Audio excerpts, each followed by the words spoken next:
My story begins almost 7 years ago when I was at the doctor's office for an annual checkup, and I had made up my mind to ask him what the heck is wrong with the fourth toe on my right foot, because it was talked about between me and several doctors over the course of maybe 15 years as toenail fungus, and it was becoming apparent to me that it was looking different from the other toes that had toenail fungus. And so it's recorded in my medical file that I asked the question at that time, and he confirmed for me that it was still toenail fungus and that we should still treat it as such. And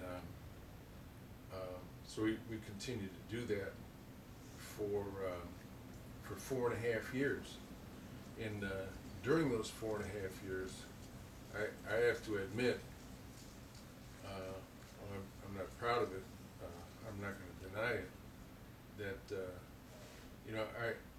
I cherish those words that it was just fungus, because I had a little fear about it might be something worse, right? So it was my fear of finding out what it was that contributed to the slowness of the actual diagnosis.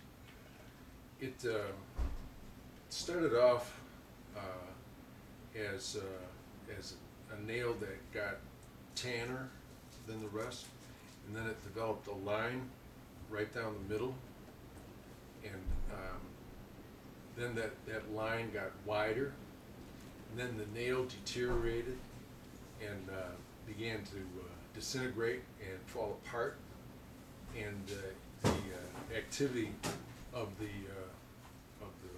nail bed became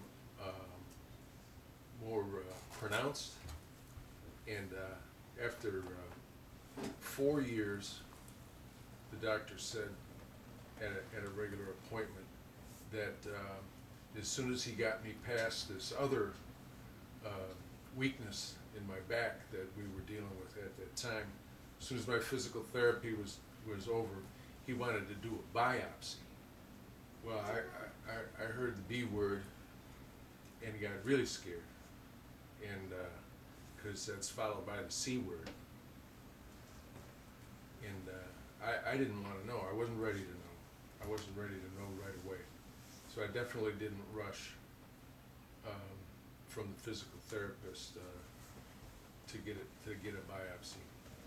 But the 1st of January in 2009, the report from the biopsy came back, and the result was that it was a melanoma.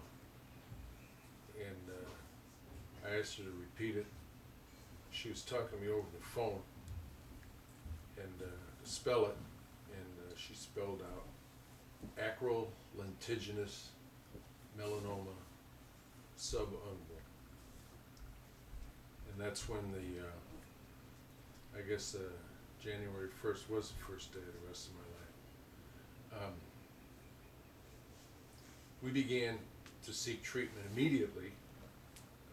My daughter Anna is an oncologist and was doing a fellowship at Northwestern Hospital among a lot of oncologists, and got me in to see surgeons and oncologists right away. Within 2 weeks,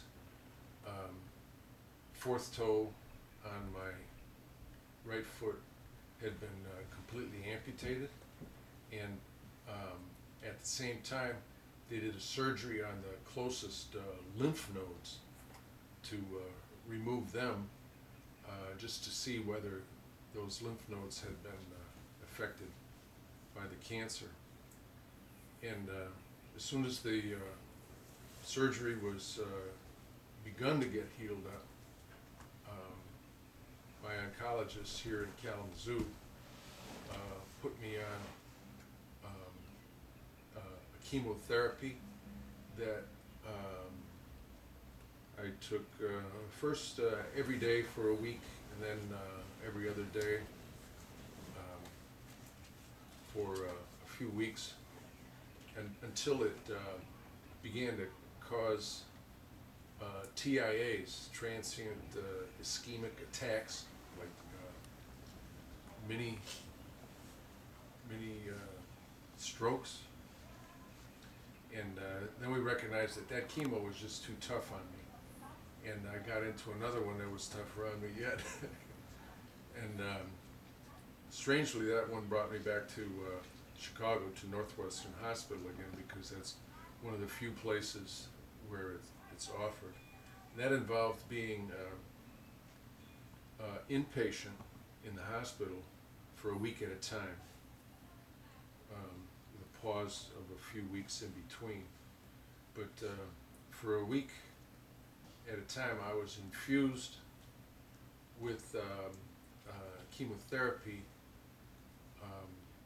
that caused a great deal of discomfort, and also made my blood pressure plunge to the point where most often I had to go to the intensive care unit, so that, because the nurses there have special skills in maintaining blood pressure so it doesn't get